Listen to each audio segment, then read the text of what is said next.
persatuan dan kesatuan bangsa. Mari! Mari! Mari!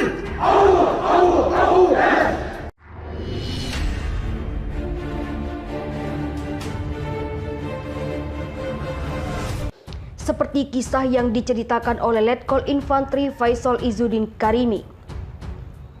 FIFA Militer mengutip catatan dari majalah Baret Merah edisi hari ulang tahun Kopassus ke-63, di mana Faisal mengisahkan pengalamannya memimpin kontingen Indonesia dengan kompetisi menembak ASEAN Armies Rifle Meet atau AARM di Vietnam pada 2014 silam.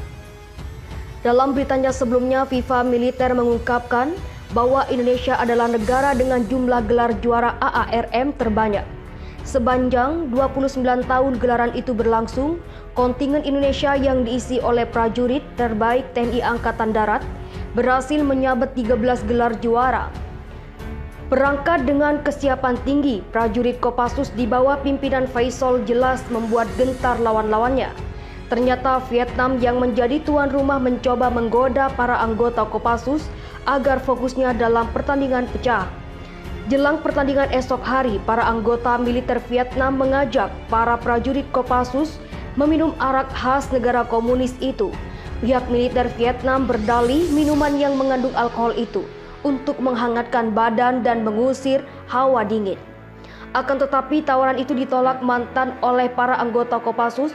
Faisal yang kala itu juga menjabat sebagai Komandan Batalion Aksi Khusus atau Yon Aksus Detasemen 81 Sat 81 Gultor membenarkan peristiwa itu. Kami sudah siaga sejak awal dengan membawa bekal enak dari tanah air, rendang, kering tempe, abon, telur asin dan madu. Panitia menggoda dengan menyediakan kendaraan yang bisa membawa pelesiran ke kota setiap malam, ucap Faisal. Tapi kami sudah mengecamkan dalam hati, kami akan ke kota setelah menang, katanya. Kedisiplinan tinggi para prajurit Kopassus sekali lagi menjadi kunci kesuksesan Indonesia kembali menjadi juara AARM yang ke-7 secara beruntun dan mengalir gelar ke-9 di ajang bergengsi di kalangan militer Asia Tenggara. Taiwan mendesak Partai Komunis Cina segera mengembalikan kedaulatan ke tangan rakyat.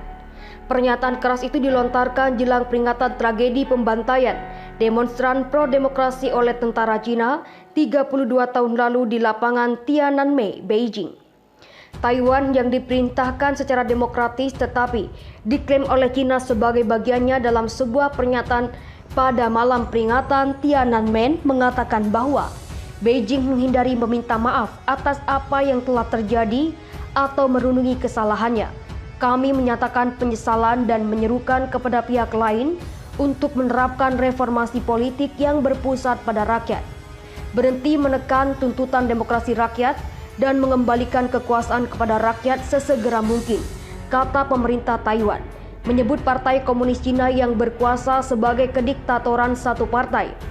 Dewan Perwakilan Rakyat Taiwan mengatakan penindasan Beijing di dalam negeri dan Hong Kong telah menyimpang dari nilai-nilai universal dan aturan internasional.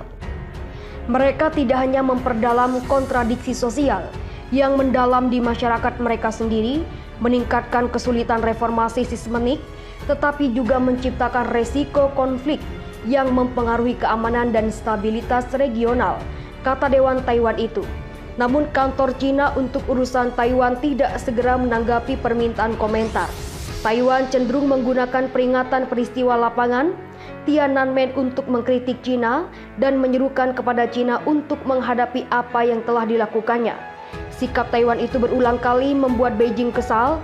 Cina mengklaim Taiwan sebagai wilayahnya sendiri dan akan diambil secara paksa jika perlu.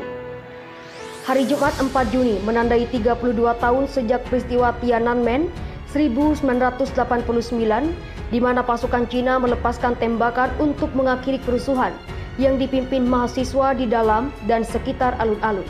Pihak berwenang melarang peringatan publik dari acara tersebut di Cina Daratan. Pemerintah Cina tidak pernah merilis secara penuh jumlah korban tewas dalam peristiwa Tiananmen, tetapi kelompok hak asasi manusia dan para saksi memperkirakan jumlah korban berkisar dari beberapa ratus hingga beberapa ribu orang.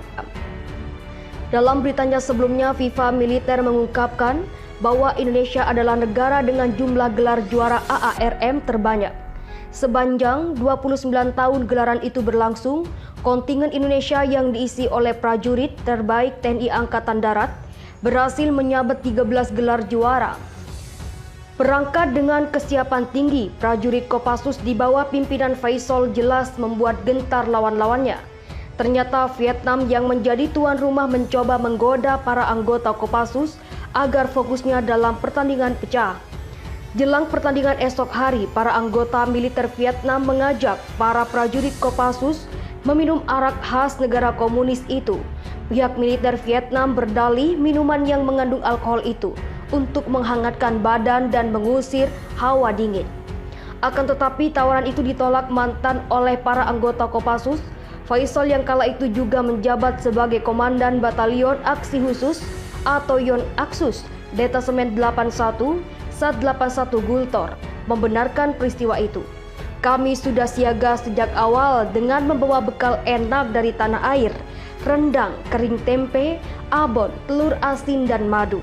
Panitia menggoda dengan menyediakan kendaraan yang bisa membawa pelesiran ke kota setiap malam, ucap Faisal.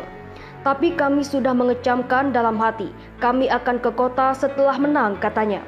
Kedisiplinan tinggi para prajurit Kopassus sekali lagi menjadi kunci kesuksesan Indonesia kembali menjadi juara AARM yang ke-7 secara beruntun dan mengalir gelar ke-9 di ajang bergengsi di kalangan militer Asia Tenggara. Taiwan mendesak Partai Komunis Cina segera mengembalikan kedaulatan ke tangan rakyat. Pernyataan keras itu dilontarkan jelang peringatan tragedi pembantaian demonstran pro-demokrasi oleh tentara Cina 32 tahun lalu di lapangan Tiananmen, Beijing. Taiwan yang diperintahkan secara demokratis tetapi diklaim oleh Cina sebagai bagiannya dalam sebuah pernyataan pada malam peringatan Tiananmen mengatakan bahwa Beijing menghindari meminta maaf atas apa yang telah terjadi atau merundungi kesalahannya.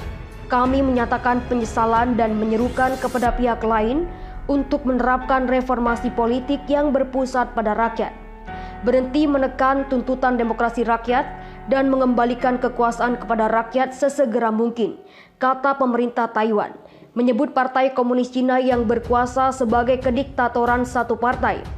Dewan Perwakilan Rakyat Taiwan mengatakan penindasan Beijing di dalam negeri dan Hong Kong telah menyimpang dari nilai-nilai universal dan aturan internasional.